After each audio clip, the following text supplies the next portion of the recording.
Okay, mabuti naman umabot sa'yo, pasabi ko. O, kamusta, Matadero? Balita ko, asenso ka na. Isa ka ng katiwala. Swerte lang, pero marami pa rin problema. Nang mabalitaan kong dumating ka nung 1 linggo, nagbaka sakali akong matulungan mo ko ngayon. Maaari bang hindi? Sa mga tulong na ginawa mo sa akin noong araw. Ano ba ang problema? Mo? Oo. Andaan mo yan. Opo.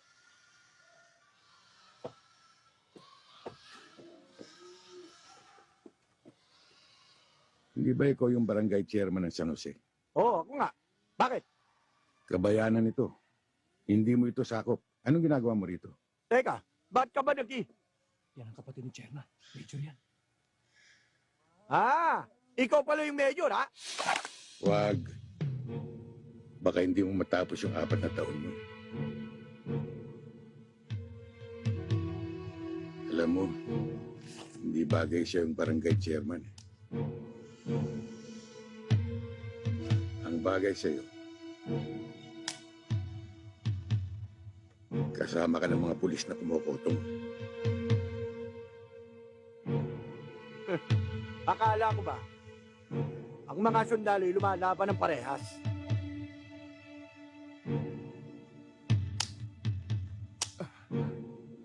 Ruben, anong gagawin ko rito?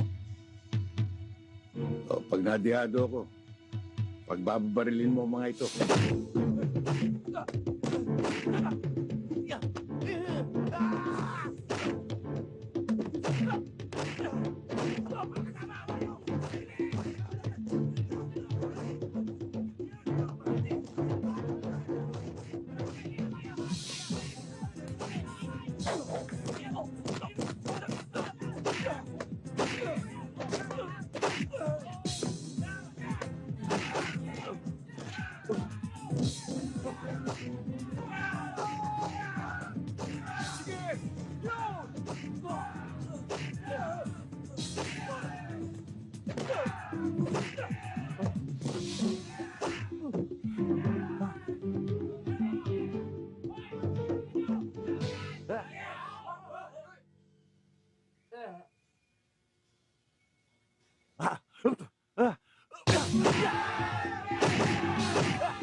Siguro naman madadala ng taong yan.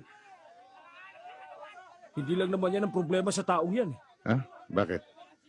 Ang hayop na yan.